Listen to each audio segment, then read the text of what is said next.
And these guys were so tough. I don't know how the heck these people did it. They had a donkey, they had their food and supply, and that's it. And after went, no vegetables, forget vegetables, just dried meat and salted pork. I don't know. And they used for 2 or 3 days or 4 days prospecting. So one time I had, must have been about 20 ounces or so. And I had to cross the river before I go to town and go ahead and sell it. So I forget it. I took off my clothes, put them in a plastic bag, and my coffee can with the gold in it, and the lid on it. And here across, and I stumbled, and the damn the can floated away. So here I was running like crazy, naked as I was. And I finally got the can. And there were people right on the highway. It was right next to the highway. They were just looking, look at this guy.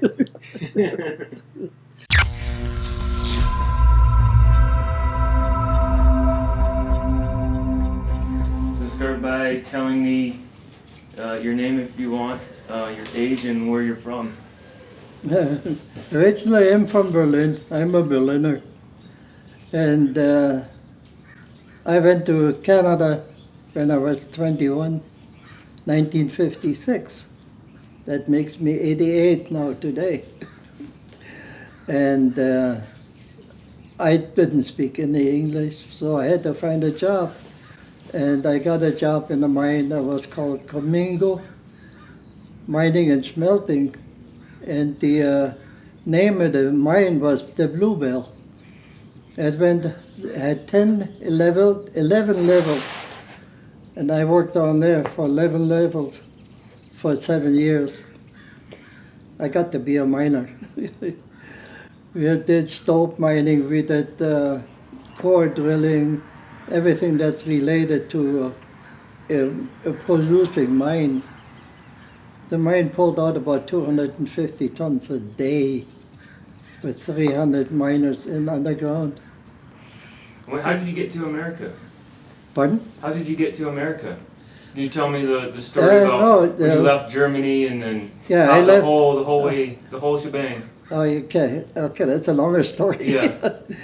I left East Germany. That was occupied by the Russians. The same bullshit they're doing now. And escaped into West Berlin. And then from West Berlin I stayed there and applied for US immigration, Canadian immigration, and Australian. So everybody bedded, and I went to Canada because I couldn't find a sponsor to come in here in the US. So after 5 years in Canada, mining underground and on weekends prospecting or dredging. I had one of the older dredges, underwater dredge that had a sluice box attached to it. So you were dredging. You were dredging in Canada. Yeah. Uh-huh. How old were you when you were doing that? I was 22. 22. What did you do after that? After that, I quit mining, and then just worked as a carpenter because my original grade was carpentry and cabinet making. Okay. So I switched over to that for a while, and then I said, well, there is a better place with less snow than we are here, because we always had 3-4 feet of snow up in the mountains, in the Kootenays on Kootenay Lake. Oh, here's one. We used to core drill into the lake because we were 400 feet solid rock away from the lake. And that lake was about 400 feet down. Wow. And we don't know how much mud was there, but plenty of it. So anytime we drilled a hole into it, first came water a little bit and then a lot of mud. It looks like a sausage, you could lift it up. And one time the chain broke because we had so much pressure, gas pressure behind it, that anytime the rods, you had to pull the rods out, we didn't have to pull them. They came out by themselves like a bullet. Nice. The sparks were flying when we put the brakes on it. Yeah, that was way down below. So how many different gold mines did you work in Canada? Only in Canada, I just mostly dredging. Just dredging mostly. Yeah. And then when I came to U.S., I got married to my wife. She's a Mexican from Mexico City for 53 years. And did you do any mining anywhere else? No, I didn't do any mining in the U.S. Okay. But we went to live in Ensenada in '68, and that's when I started mining my own mines. And there was also an underground, but it had a dump of about 4,000 tons. So that's what I did then, and we just heap leached it and got the copper back. The water was loaded with copper, green color, and run it over an invention I had. I built a big 6-foot tank with a funnel type inside out of 2x2s. So every time we just put the sheet metal in there, there was a burnt sheet metal, and the solution ran through the funnel. And by that, every time the metal got saturated, it just dropped out the copper, and we had to put more metal on top. So you were basically exchanging iron for. That was 27, and we had a big generation and everything else up there. Nice. That was I ran that one for about 4 mines, 4 years. Then after that, we were finished with it, and then we went down to Santa Catarina. It's about 5-hour drive from Ensenada, and I had 2 copper mines there. And there was just high-grade copper, about 6%.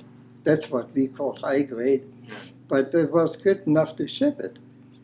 We shipped it 500 miles to Cananea. And we did that for about 6 years. And one time we shipped to Cananea, and they told us, keep shipping, we'll just go ahead and redo our smelter. So I listened to it, but that was my mistake. I shipped up enough ore for 4 carloads. And they went on strike. They wouldn't let me unload it, even get onto the property. And after almost 8 months, the cost of the ore, the railroad cars, cost more than the ore. Oh no. So I had to forget it, and I had to close up. That sucks. That was my sad situation. And then from there, I went down a little further, down to Bahia, Los Angeles. There was a gold mine there, was only about this wide, about 4 inches, but very rich. But it petered out at about 100 feet. We didn't do any mining on there, but it had a great quartz dump, which ran an ounce and a half average. So what did I do? I built a portable mill. I showed you the pictures. Yes. And they had a trommel, a rod ball mill, and the shaker table. And that worked very well for us. It worked good. And we did that for about a year and a half, and that was the end of the dump. How much gold did you get out of that dump?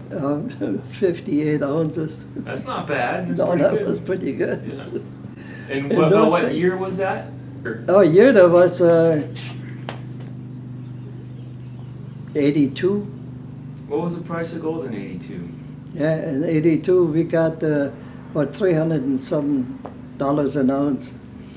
But then the prices were a lot different than it is Yeah. now. Yeah. So in those days you could fill a shopping cart with $40, including meat and everything else. Yeah. You try to do that. Then I got to know you guys, Yeah.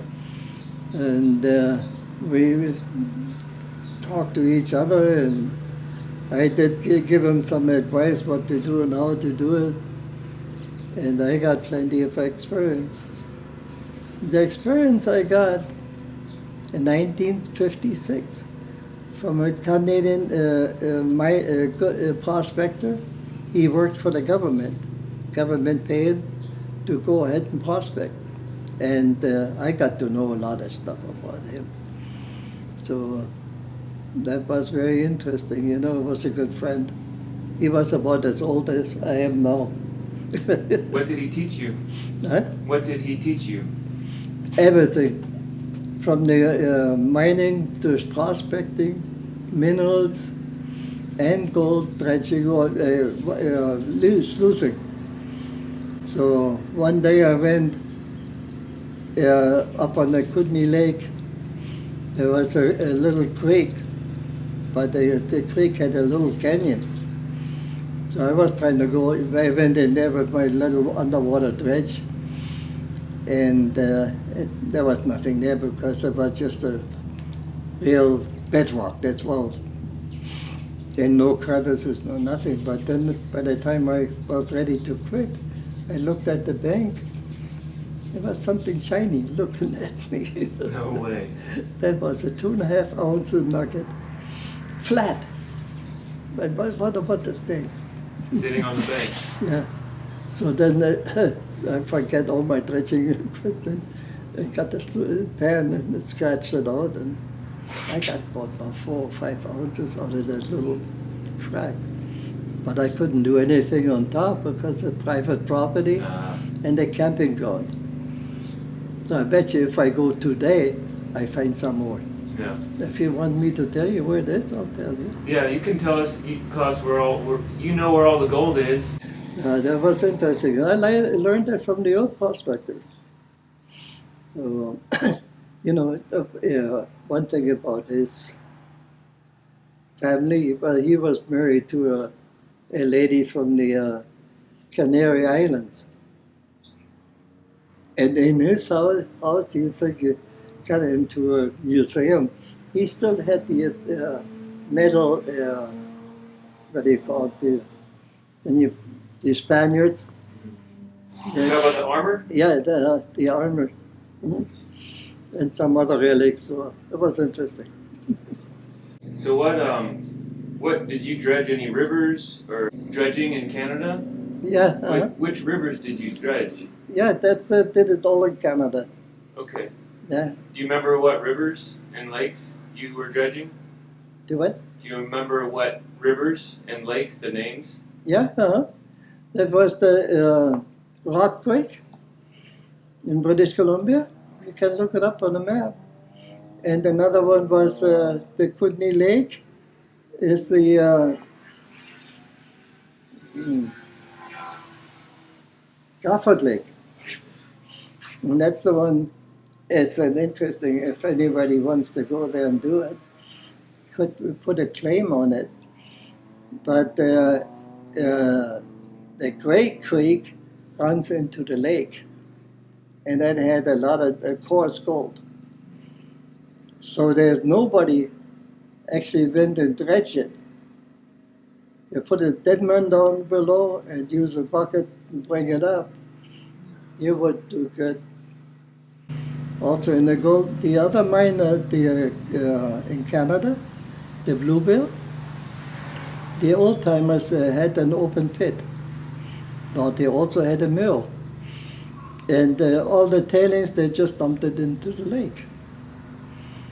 Yeah, right. They did that for almost 10 years. And the mining company was going to go ahead and dredge it up because it had a lot of zinc in it, because they never used it in the old days. But the lake has big waves, and they're anchored and their float just got broken up, and they lost about 300 feet of pipe. So they finally gave up. But another 4 companies went in there later and tried to do it. But they didn't make it either. Because that lake is 400 feet down. Oh, yeah. So I don't know what kind of slope it has or whatever. What really was interesting, I went to Mexico, and up on the Yaki River. The Yaki River on the south side has a lot of gold. The whole area, even if, up to about a half a mile in. But it has about maybe fine gold, about a half an ounce, quarter of an ounce a yard. That's pretty good. It is good. So we went in there one time and used the dredge. That didn't work because the water was so fast he couldn't. He would have to have 100-pound anchor just to go stay in it.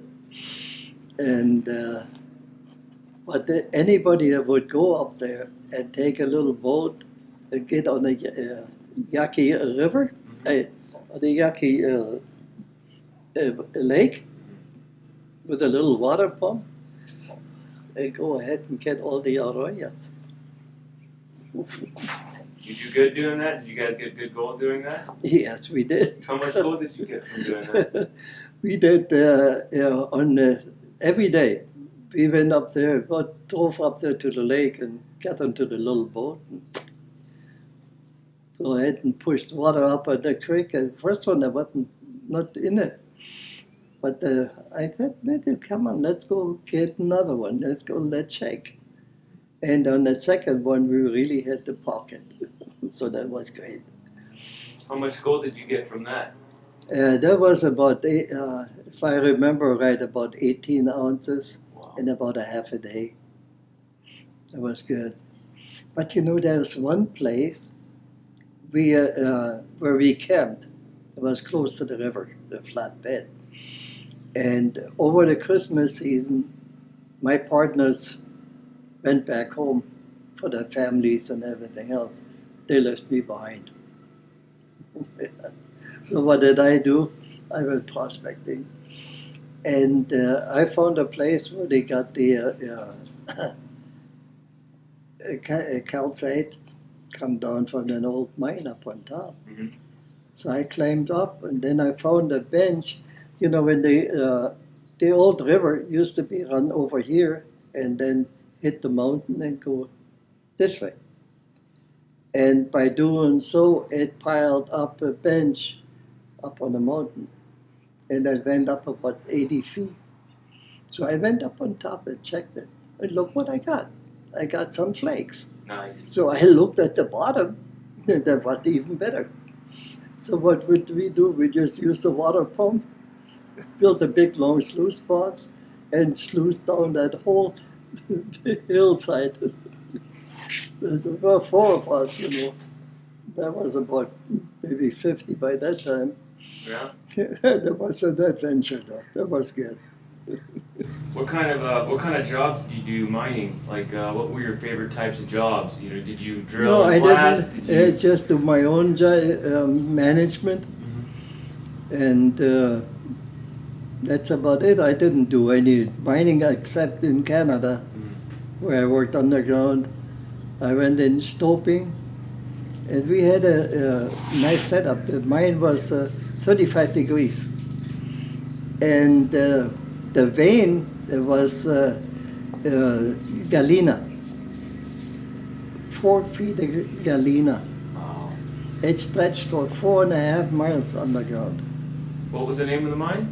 Bluebell. Oh, the Bluebell, that's right. And We used to drill the holes, blasted it, and then we went up there and drilled some holes into the wall to have a block. So down below, where the chute is, Okay. we used a slusher. In other words, this one that brings up the bucket, Yeah. and this one brings it down. Nice. So no shoveling. Forget that. That's too much work. And then we just go ahead, drilled again, and the chutes were all hydraulic, pneumatic. On pneumatic. Yeah, because we didn't have oil there. We got air. And they had a big mill up there too. 24/7, 365 days that mill was running. Well, how old were you when you first started working at that mine? I was 21. 21. What was your first job there? My first job? Yeah. Digging ties for the railroad underground. In the water, you had the ties were floating. Nice. You tried to go ahead and put a nail into it. So you're digging holes in the sill for sleepers for them stand and track. Did you stand track at all, or did they just have you put in the sleepers? Oh no! After that, I got on a train. Ah. And I just ran the locomotive for a while. We had to pull them 400 tons every time. Wow. And everything was automatic. You got to the station, open the gate, fill it up, and the gate came back up, and that's it. Nice. You make a light like this, then it moves again ahead. And when you got to the station, you just keep going. There was a grizzly, and the cars unloaded themselves. The side came up, went down again, and out again, and get some more. So you did that. What you said you did? You did drilling. Were you using jacklegs? Jackleg drills? I did everything with a jackleg, and then we used a stopper. We used a stopper to go ahead and when you see a bunch of cracks in the hanging wall, what we did, we used a stopper and put bolts into it and wire fencing. Okay. So this way, if anything comes down, it gets hung up there and not on it, right up here. So you guys are doing ground restraint with the chicken wire? Yeah. They used two different core drills. They were Boyle's core drill. Had 4 gears. Wow. All pneumatic. We drilled up to about 800 feet. Nice. So it was interesting. It was quite an experience in that mine. But you know, when I started mining there, I didn't speak a word of English. You didn't. When were you able to start speaking English? Just a little bit. What's it called? What's the name? What's the name? And that's the way I kept asking questions, and there were 2 guys, we really got along fast. But there was one time where I really thought, man, what am I doing here? I came to Riondo, that's the mining town, right? Riondo. And a couple of guys picked me up. They got me a job there. Yeah. And when I got there, I said, there were only 2 houses there. And he said, okay, come on, let's go and we'll have dinner. I said, well, there's a hole right there. All the houses were under the construction, and they had the floors all done. So they put tar paper on the floors and lived in the basement. Wow. That's the first time I ate corn on the cob. Corn on the cob. We don't eat that. That's for the chickens. That's for the chickens. That's funny. Yeah. So, but there was another way. Rock Creek was good. I went up there one time and we found an old locomotive that they brought up one rail. Mm-hmm. And then put the rail on top and kept going. They used it for hydraulic washing. Okay. So there was a cabin left, a log cabin. So I called it my own. Nice. We did some dredging there, and I used there was a claim I had on the right hand side. It's on a little creek going up. Yeah. So what did I do? I got me 2-inch plastic pipe, 150 feet of plastic pipe, and an elbow, and an extension I could change it. And I just kept dredging in the river, a creek up there, and the sluice block way down below. Nice. That worked pretty good. But then the winter came around, and I said, forget it, I'm out of here. So then I went up to dredging on the Yuba River. Oh, you dredged the Yuba? Yeah, just below Dannyville. That was good. Nice. How old were you when you were doing that? How old? Yeah. I must have been about 30 by that time. Wow. So you got to dredge the Yuba in your 30s, and nobody had really dredged it before, right? Were you one of the first to dredge there? Yeah, that's right. Nice. What kind of gold were you getting every day? In the Yuba, it depends.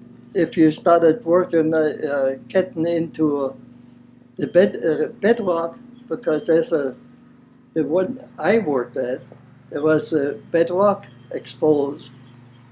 So we set up right next to it and dredged right into it. But I found a ledge. You could, I wish you would have had a camera. The crevices down there were just hammered with gold in it. And just beautiful, shiny, because the water was clear, you know. Oh, man. We had to use a hammer and a chisel to get it up. Nice. And I just sucked it up in the sluice box. And they were the big nuggets. The sluice box, where the water came up and hit the box, and just came down and went down the sluice box, the nugget stays right there. Nice. So one time I had, it must have been about 20 ounces or so. And I had to cross the river before I go to town and go ahead and sell it. So I forget it. I took off my clothes, put them in a plastic bag, and my coffee can with the gold in it, and the lid on it. And here, of course, and I stumbled, and the damn the can floated away. So here I was running like crazy, naked as I was. And I finally caught the can, and there were people right on the highway. It was right next to the highway. They were just looking, look at this guy.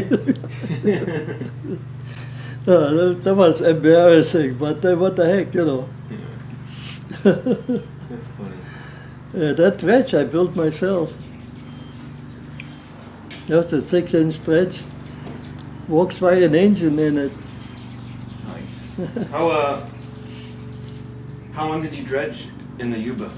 In the river? Yeah. How many? No, how long? Oh, how long? 3 months. 3 months? Yeah, because by the time September came around, we had to get out.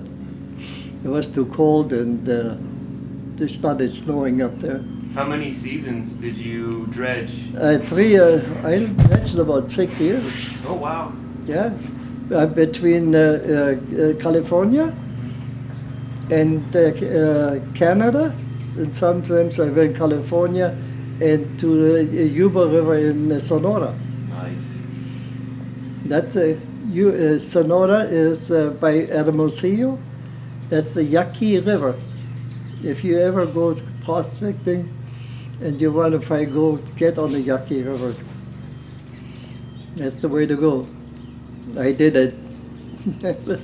For 7 years I did. Back and forth. But I have nothing else to do. Heck, I was single. I was just ready to go ahead and live it up, and I did pretty good. It was good life. I really enjoyed that. So you mine for gold, you mine for copper. Did you mine for any other minerals? No, I did not, because those days that was the easiest way to do it. It's it. But that little gold mine, that was good. And we kept digging pockets, and but it didn't continue. It continued, but it got smaller at the time, and then it disappeared. But the big setup was there. We had to truck in the water. Oh, Right. that sounds familiar. Yeah, but yes, it sounds familiar now. I had two old gas tanks from the gas stations. I coated them with the tar inside so that they won't rust out. And then they just the water truck came in, dumped it, then back twice a day. And then we had to build the dam where the dump was, and then we just recycled the water, as much as we could. But that was almost a 7-hour drive to get there from Ensenada to. But I did it. By that time I had a family already. Yeah. How'd your wife deal with mining? Was she supportive or? Well, she supported it until I had a problem, and I said, "That's it. No more mining for you." I said, "No, I'm thinking about it, but I'm going to keep going. I got to do something. Why do anything else? No, I like to go mining. I like my freedom. I don't want to see, senor. I got to do it." Yeah. It was dangerous or just anything memorable? Yeah. Dangerous, yes, it was. It was in the Bluebell. We were 1,100 feet down, but they ran into a water course in the shaft, so they had to bulkhead it off, wanted to go straight down, drive a tunnel, and then come back up. And then they have a big hole there so that they could use it as a sump where the water course drain into it, and then they could block off the top. And I was down there, and my helper, we were the only ones down there in that hole, and in the drift. And we were pumping cement that time because we'd finished drilling. And the cement pumps actually came in from South Africa. There was a guy there that actually were genius, how to do it and all that stuff. So in those days, it was something new. So we pumped some cement, and then once it filled it up and it blocked up at 2,000 pounds per square inch pressure. And we had to disconnect it and wash it out real quick, or the whole pump would freeze. But in those occasions, one time we had a fan pipe this big with a booster fans every so often to push the air, and it was almost 1.5 miles. Wow. And the ventilation quit. So we got on that little locomotive and went over to the station, and there was so much gas on the way out, we had to stop and open the air wells so we could breathe. Wow. Got a little bit of air in it and got on the locomotive. Another 2 or 3 stops, and then we made it to the station. When we called them up and say, "Oh, what's going on?" Yeah, he said the auxiliary generators didn't start up. We have to vacate, get it out as soon as possible. Well, how are we going to get out? We're in a 100-foot shaft. The water's coming down. So they said, okay, what we're going to do here is we put it on the counterweight, so much weight equal to your weight or a little bit more, and then bring you up. And then you had to walk up almost 800 feet on an incline shaft. Wow. The water coming down and the little rocks and falling. Oy. That's when I quit. I said, that's it. I got enough. I'm out of here. I'm out of here. Yeah, that's one of the experience I had that was really close. That's about anything else. It was, made sure I was safe. So until I met you guys, I had to go down 100 feet on a ladder. I could hardly make it. We were a good group. We enjoyed themselves, and I'm still part of it. Sure.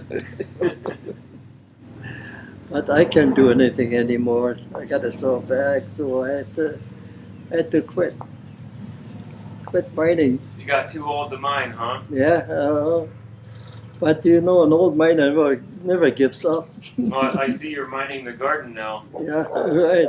Well, that's when I started building equipment. So I always did my own equipment. I built it. I didn't buy any machinery. I can do it myself. You saved a lot of money doing it, though. Yeah, right? oh yeah, I saved a lot of money, which I didn't have anyway. But it was good. I made some good money and sometimes very little, but that's the life, you know. You make it sometimes and you must next time, oh, why did I do this?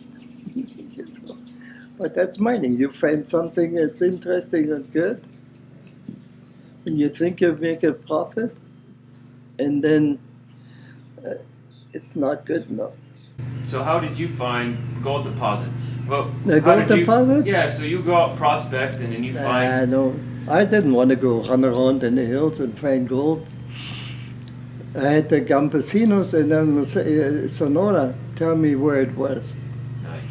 And they come in and we bought actually tungsten from the campesinos economically. We turned around and sold it. Lived in a hotel for 7 months. The bigger, nicest hotel in Hermosillo, Sonora. That's how we will make a living. Nice. So, but there was one experience I never forget, where a campesino came up and he says, "Hey, senor, I know where tungsten mine is. I know, I went with black light and there's a lot of it there." Okay, well, let's go and take a look. So we drove up there and went up the mountains and walked up quite a bit. And with our black lights, we shone that, oh, and look at it. Look at the, wow, the reflection is white, you know. Was it scheelite? Yeah, it's scheelite. And but by the time we got to the scheelite and start walking away, there were scorpions. There are hundreds of scorpions in that area. It was incredible. So we hightailed out of there. So you were chased away from a tungsten deposit by scorpions. Yeah, right. Too bad that the scorpions didn't have scheelite, so we could go ahead and catch them. Yeah. That was also in Sonora. Yeah. So for somebody starting out, a prospector, and they find a deposit and they want to start mining, what advice would you give that up and coming miner? I did it in Canada where I got started, and I got a lot of experience by myself. You know, that's or I got it from my old friend, the mining prospectors. He did everything like I did, started doing the same thing. And I hope whatever I tell you guys, keep doing it.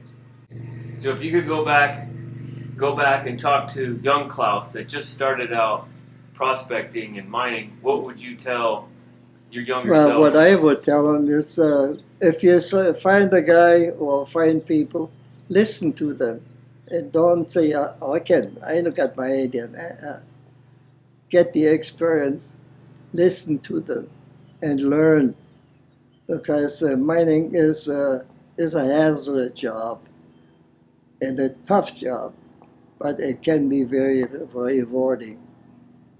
But talk to guys like me, I like to go ahead and anybody that wants to come up and wants to talk to me, I'll be glad to do that, give you all the information I have, because I can take it with me anyway.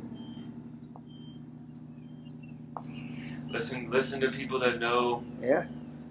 So what they learn, and don't say, well, I know how to do it. I got an idea.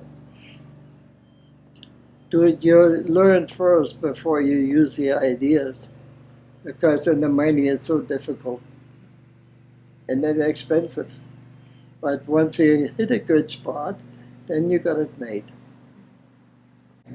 Good places to right now to go mining is in Colorado and Montana.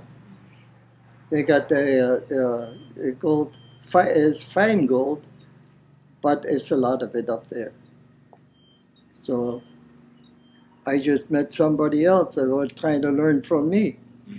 And they're from Colorado, and they have a lot of gold up there. And now they want to go ahead and use the equipment, want to copy the gold rush from Alaska. But there's another place you learn from them. Or the other program is also where they dredge in the river. What's the name of it? I forgot the name. Oh yeah, the Bering Sea gold or yeah, something like that. Yeah.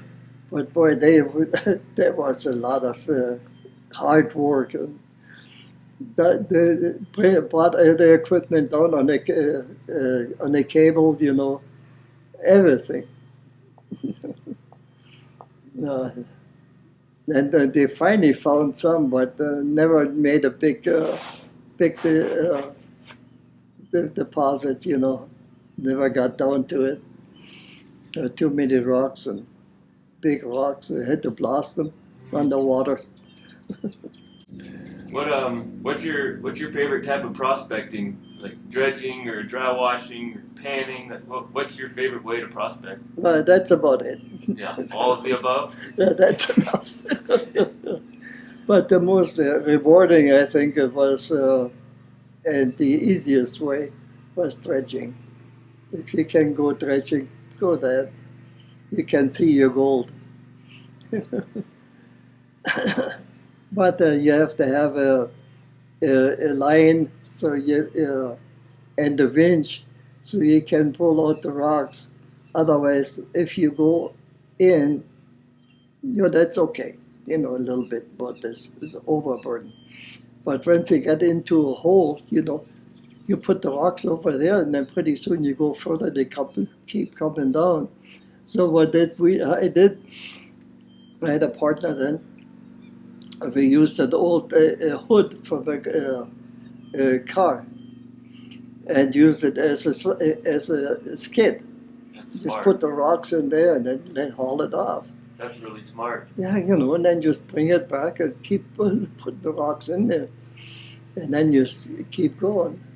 But there was a 6-inch dredge that had so much suction you had to hardly pull out your fingers again once you get on the intake. Yeah. It was a fire department pump. Those are good pumps, man. They had a lot of pressure. So, but it looks so good. Yeah. Is there anything else you can think of you'd want to say? No, I got this. Unless you want to ask me a bunch of questions. But I'd be glad anybody wants to come up and talk to me. I'll be glad. I can go into detail, as on mining, what to do and how to do it. Like if you want to drill a shaft, or if you want to go ahead and drive a drift, where to place the drills, where to place the holes, so you blast it, and then you you can actually drive a drift 8 feet every day. It's a lot of mucking. But Eight's not pretty by hand. good. 8 foot a day is really Yeah. good. 8 feet a day.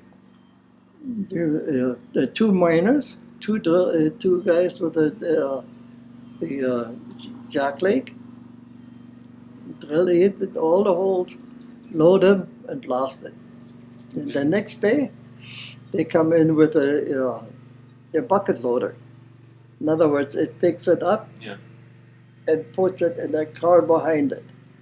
And that goes this way, and it goes this way, and cuts it out. That's the best part of mining. And then the budget, it has to be on rails. Yes. Right? So what did they do? So what we did, we laid the rail down that came into like a channel. And then just kept pushing the rail in and use it, pick up the rocks, and then go back, push it back a little further, so, and then drill again.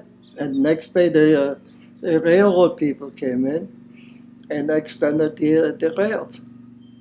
Nice. That's what I did before. So you got the stand rail. You got to stand the track. But this mine had so much water, so they were pumping out 3 8-inch pipes. Whoa. Every day. So what would happen if the pumps failed? Pardon? What would happen if the water pumps failed? Well, no, they always had an extra one.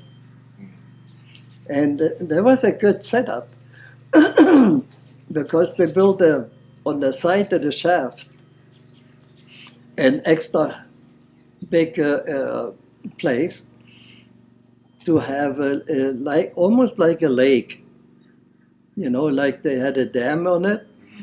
So all the water went in there. There was a pump station right next to it, and then from there it pumped it up to the surface. Nice. But that was very well organized, all that stuff. The stations, when they were about as big as this place. That's pretty big. Yeah, it's big, but it was a solid hanging wall. It was quartz. So when the skip came down at night, but during the day we went up and down, came down at night, and they had to shoot under the station. Again, pneumatic. To open it from the tower up on top, that was automatic. They went in there, it loaded up, they went up to the tower, went up to the top, and then from there it dumped it into a conveyor belt into the mill. Wow. So tell me about the Bluebell. How big was this mine? The big, well, I'll tell you how big it was. It was big enough to occupy 300 miners, apart from the office and management and everything else. So we had a room where we could exchange, Once we came out of the mine, we just had slickers, and maybe long underwear, and that's about only. It was nice. The temperature was cool and wet. It was cold. Nice. Yeah, okay. It wasn't a hot mine. Yeah, right. On this one, we drilled sometimes up and straight up. I used to drill a quarter. Yes. But the problem on that one is, you pump water up, and what is it gonna do? It's gonna come back It down. comes right down on there.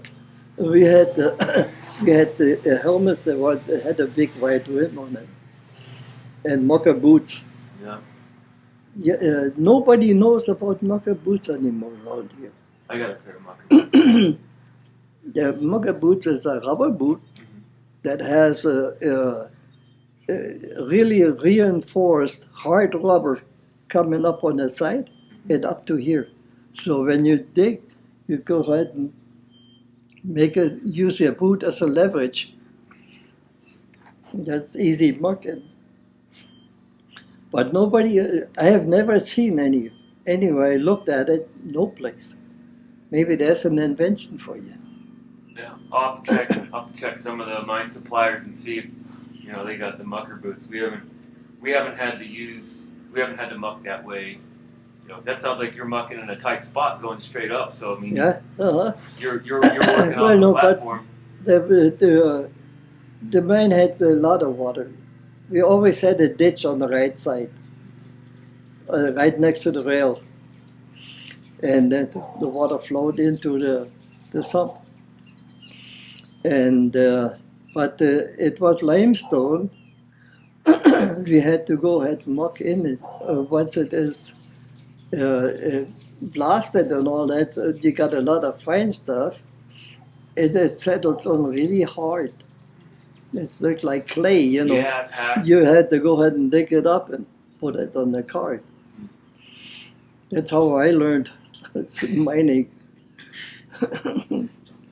What's that? What's the name? Mucker. Yeah, bucket. Mucker. And we had 6 screws, drilling screws. The stopes were 100 feet wide Wow. and 100 feet up. The hardest job I ever did, there was off and on underground there, driving a stope, driving a drift, right? But the first one, the part of it is a raise. The raises were done so that you have ventilation. That's the biggest part of it. And at 35 degree, you try to go ahead and use a jack leg on the 35 degree. You have to tie yourself with a rope so you can go ahead and drive up, then load it up, bring up your dynamite, and then once you finish drilling, you had to hang him up on the right-hand side or on the left-hand side.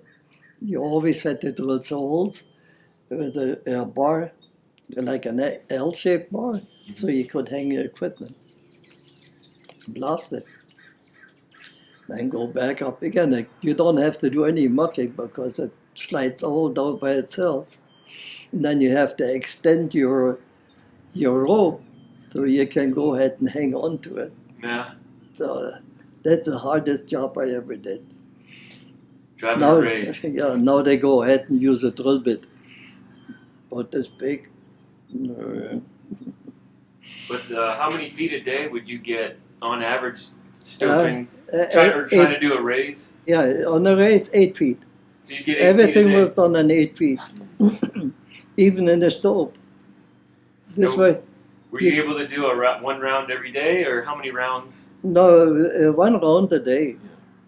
But then after it was time to go for lunch, you go back into bucket holes. And on the same level, there was a place where all the miners could go ahead and have lunch, right? But it had a big door on it. And then they did all the plastic. They must have been, I never found out how many cases of dynamite we actually blasted at one time. But they're all the different stoves. And then afterwards, the mine ran out of running problems because the ground was a schist.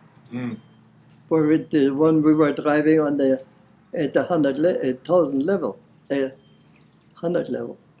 Yeah, no, 1,100 feet level. I'm sorry. And there was so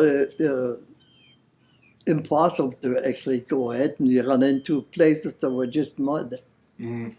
So they finally had to quit. They couldn't sink a shaft again, so they closed the mine. But every time they finished the stope and it was mined out, they put in launders. In other words, 2x8s. 2x8, like a tubing, and wrapped it with spaces. So they wrapped it with burlap, and installed about 6 to 8 feet apart, or pointing down to the where the dump was, right, or the gate. And then they sealed it off except the water hole. And then they put all the tailings in there. Mm. And the tailings were mixed with a little, I don't know what kind of substance. It must have been cement or something like that. So that will solidify it again. Mm. Right? And then you replace it again. Yeah, so they're backfilling with tailings. Yeah. Backfill So sand. they had a reason for it. Because what I found out later after I left, that they closed the mine down and pulled all the pillars. Oh, they got greedy and took the pillars. There were about 15-foot pillars. 15 feet by 100. 15 feet by 100. They pulled all the pillars. And then they quit altogether. Right now, I went back, it's completely gone. No shafts, no mill site, no nothing. Even the foundations had to be disappeared. Oh, yeah. The reclaim. Yeah. There's nothing left. Except the memories. Yeah. You wouldn't even think that a big mine was there at one time. The 300 miners, that's a big operation. Uh-huh. So, but the accidents in that mine, we did hardly any. We were to the 3 years without accidents. That's wonderful. Mm-hmm. Not even breaking any bones or... Well, if there was a breaking bone or something like that, they fixed you up and put you in a job with another one where you didn't have to do your job. That's not an accident, you know. Oh my God. Yeah, when I did the copper mining, there was a good open pit, and there was 5%. We shipped about 30 tons every week. That's a lot of ore. Yeah, yeah, but I had 26 people working there, including his cook. So you had a cook. Was the cook any good? Oh yeah. Nice. But guess who bought all the food in? Me. You were on the gopher. pickup. Yeah. The whole pickup back was loaded with food because I only went up there once a week. Mm. And just make sure everything is okay. I had a very knowledgeable miner there, and he ran the crew for me. Nice. So one time I was up on top, but we were leaching, and I heard one of the generators was sputting, you know, and they said, oh man, oh no. So I was up on top prospecting up there, and here I come running down the little path, and there was a snake right there. So what did I do? I jumped right over it. But guess who landed on his butt? That was me. Oh God. Yeah. Yeah, we run the leaching plant 7 days, day and night. We had 2 generators, one quit, one stops to fuel and change oil and everything else, and the other one started up. They were old ship generators. Ship generators, yeah. Mm-hmm. Six cylinders. Were they Detroit diesels, or do you remember? Yeah, a diesel. Yeah. Guess who hauled all the diesel? You did. We were about 5 miles from the road. I had to go ahead and build my own road. The old mill road was impossible. So we had a big dump truck. We used airplane tires. They were had a lot more rubber on it than the regular one, because you had to run over rocky roads. Mm-hmm. You use your tires up real quick. That's smart. That's smart. Yeah. Yeah, it was interesting. Well, I'm about out of battery, Klaus. Oh, But okay. it sounds like I'm gonna have to come back and we're gonna have to talk a little bit of underground driving stopes and raises and how to timber and how to Yes, do all that. We'll have to do that. Okay, we'll do it in another section. That sounds good because you started talking about it and I got excited. I was like, oh, I want to know more about that, but I'm out of battery, so we're gonna have to do a part 2. Yeah. But listen to the old miners. They have the experience, and you'll have to know it or listen to somebody that already has experience. But don't start off by yourself. Go by yourself, prospecting. You got to find how to or where to find the gold and copper, silver. So be careful. Don't make big plans until you found something real good. Because I know some people that built a mill and then didn't have enough ore to go ahead and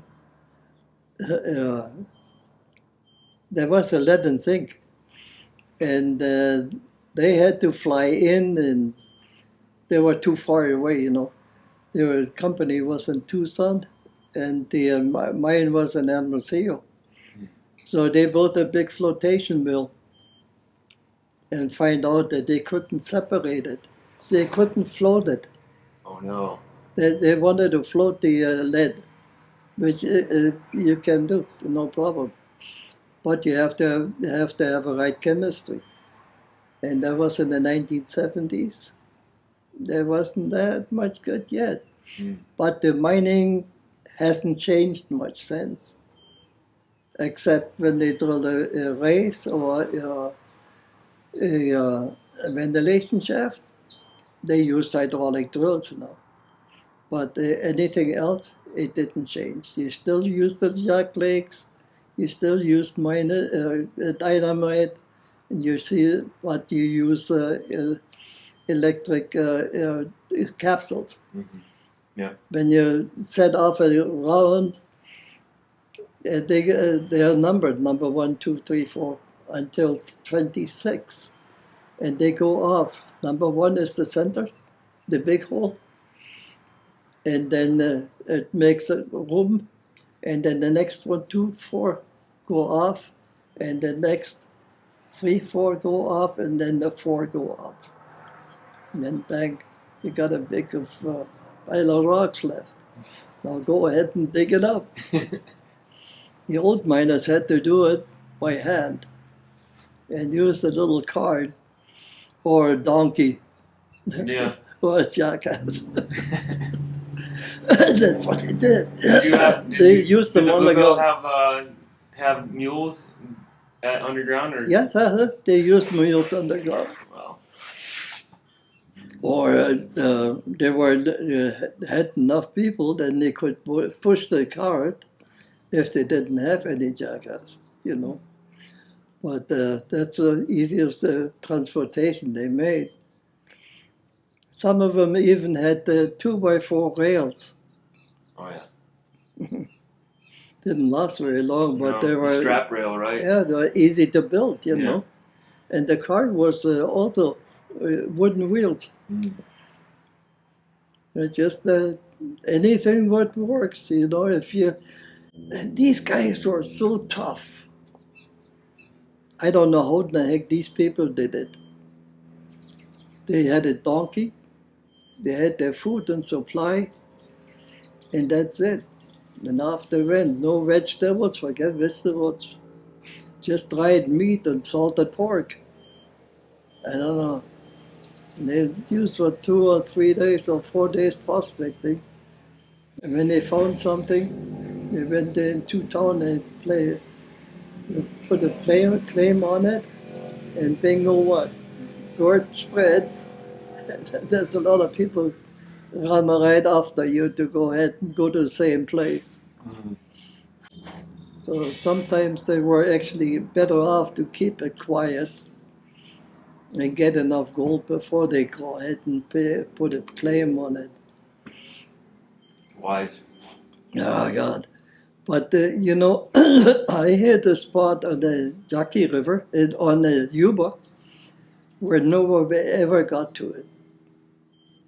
That was the gray clay on the bottom, and then the rocks up on top. No, they never got it. That's the reason how I found all the crevices. And there was a ledge that came down like this, and that was loaded. Beautiful. Then the people that do dredging today, they do very well. Did. All right, That's it. let's see.